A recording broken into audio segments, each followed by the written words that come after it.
Hey, this is Smiles with a new review.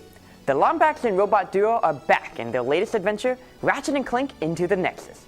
After capturing the villainous Vendra Prague, Ratchet and Clank accompany her to the Vartax Detention Center. On their way to the prison, Ratchet and Clank's ship is attacked by Vendra's twin brother Neftin. With Vendra and Neftin on the loose, Ratchet and Clank have to pursue them throughout the galaxy and stop the invasion of the Nethers. Of course, like any other Ratchet and Clank game, the story has quite a bit of humor. Into the Nexus throws in nods and references to past games of the series. Thugs for Less, the mercenary group from Cohen Commando, get a redesign and appear as frequent enemies in the game. With all of its humor, Into the Nexus attempts to be serious at times. At the beginning, Vendra kills off two main characters of the series, which becomes the motivation for Ratchet to capture Vendra at all costs. The game further explores the question of whether the ends justify the means. Vendra attempts to reunite with the Nethers, regardless of the sacrifice it takes. This leads to Ratchet questioning whether he should attempt to reunite with his Lombax brethren. While an interesting dilemma, the story unfortunately isn't fleshed out due to the game's short length. Those familiar with past Ratchet and Clank games know exactly what to expect when playing. You got a ton of enemies and a wide selection of weapons to annihilate them with. Controls and techniques like strafing carry on from previous installments, but Ratchet doesn't learn any new tricks. Some old weapons like the Warmonger and Mr. Zircon reappear and function like they did in previous titles. The same level up system appears as well, but there's an interesting new upgrade system. Your weapons will cap out at level 3, but if you go into the arms dealer and hit R1, you can use Raretonium to further upgrade your weapon with more firepower, ammo, and range. The weapons themselves deliver quite a kick and are fun to mess around with. My personal favorite is the Winterizer. In the weapons department, Into the Nexus surely doesn't disappoint. At times, Clank will need to travel into the Netherverse to open up a rift. The 2D side-scroller section requires you to manipulate gravity with the right stick to advance further.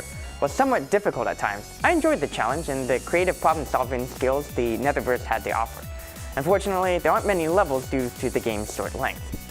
For the most part, the game holds itself well in presentation. Graphics are crisp, the worlds are colorful, and the weapons have a unique sound design. But at times, there are gameplay flaws that would mess up with the presentation. For instance, when I died and restarted a level, it would take a little bit of time before the sound of music would reappear. It's a minor nuance to complain about, but I felt it took me out of the game a little. There are also a few design choices that took me out of the game. Before a weapon leveled up, the game would show a quick cutscene and immediately throw you back in. Now, Into the Nexus, the cutscene takes way too long and presents you with information that can easily be read later. This was frustrating when fighting hordes of enemies or a boss.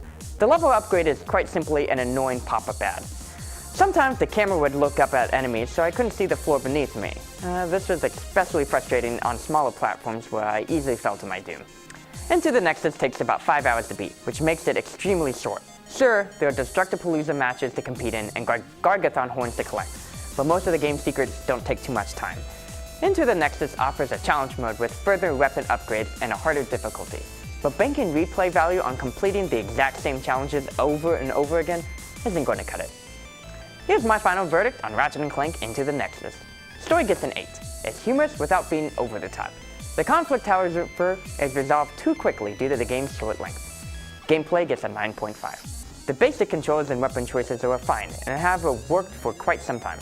Design gets a 7.5. While few, the design flaws do interrupt gameplay and are frustrating to deal with. Presentation gets a 9. The graphics are crisp and cutscenes keep the same basic look of previous installments. Replay value gets a 7. It would be nice to have a few more planets to explore or a few more challenges to complete, but that wraps up way too quickly.